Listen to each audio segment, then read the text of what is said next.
سوال یہ پیدا ہوتا ہے کہ اگر کوئی شخص غیر اللہ کی قسم اٹھا لے تو اس کے لیے کیا حل ہے، وہ کیا کرے؟ آئیے اس کا جواب پیارے نبی صلی اللہ علیہ وسلم کے فرمان سے لیتے ہیں، جو صحیح بخاری میں حدیث نمبر 4860 ہے۔ اللہ کے پیارے رسول صلی اللہ علیہ وسلم فرماتے ہیں، من حلف فقال فی حلفه باللات والعزى فلیقل لا الہ الا اللہ ومن قال لصاحبه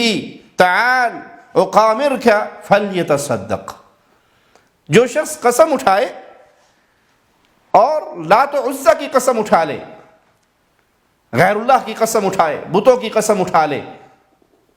تو اسے فوراً کہنا چاہیے لا الہ الا اللہ۔ اسے فوراً یہ الفاظ دہرانے چاہیے، لا الہ الا اللہ، اللہ کا کوئی شریک نہیں ہے، وہ الہ برحق ہے، وہ معبود برحق ہے۔ اگر زبان سے کبھی ایسے جملے شعوری یا غیر شعوری طور پہ نکل گئے اور انسان کو احساس ہوا کہ میں نے یہ کیا کہا، یہ تو غلط ہے، یہ اسلام میں حرام ہے، تو فوراً وہ اپنے ایمان کی تجدید کرے اور لا الہ الا اللہ کا جملہ کہے۔ اور جو اپنے ساتھی سے کہے آؤ جوا کھیلیں، یہ جملہ تو اس نے کہہ دیا اور اسے احساس ہوا کہ جو میں نے کہا ہے تو گناہ کا کام ہے، تو فوراً صدقہ کرے۔ پیارے نبی صلی اللہ علیہ وسلم کے صحابی سیدنا سعد بن ابی وقاص بیان کرتے ہیں، یہ روایت مسند احمد میں 1590 نمبر روایت ہے، کہ میں نیا مسلمان ہوا تھا اور میں نے کسی معاملے میں لات و عزیٰ کی قسم اٹھا لی، تو صحابہ نے کہا کہ تم نے بہت برا کام کیا ہے، جاؤ اللہ کے نبی صلی اللہ علیہ وسلم کے پاس اور انہیں جا کر بتاؤ ہمارے گمان میں تم نے کفر کیا ہے۔ تو میں اللہ کے نبی صلی اللہ علیہ وسلم کے پاس آیا تو آپ نے فرمایا قل لا الہ الا اللہ وحدہ لا شریک لہ 3 مرات،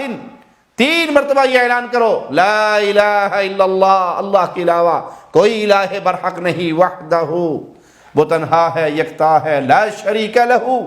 اس کا کوئی شریک نہیں ہے، کوئی ساتھی، کوئی ساجی، کوئی پارٹنر نہیں ہے، وہ اپنی ذات میں، صفات میں، عبادت میں، ہر معاملے میں تنہا و یکتا ہے، کوئی اس کا کسی لحاظ سے شریک نہیں ہے۔ وَتَعَوَّذْ بِاللَّهِ مِنَ الشَّيْطَانِ 3 مرات، اور 3 مرتبہ شیطان مردود کے شر سے اللہ کی پناہ میں آؤ۔ اعوذ باللہ من الشیطان الرجیم۔ انسان سے کوئی غلط بات زبان سے نکل جائے تو فوراً اللہ کی پناہ میں آئے اس لعین شیطان مردود کے شر سے۔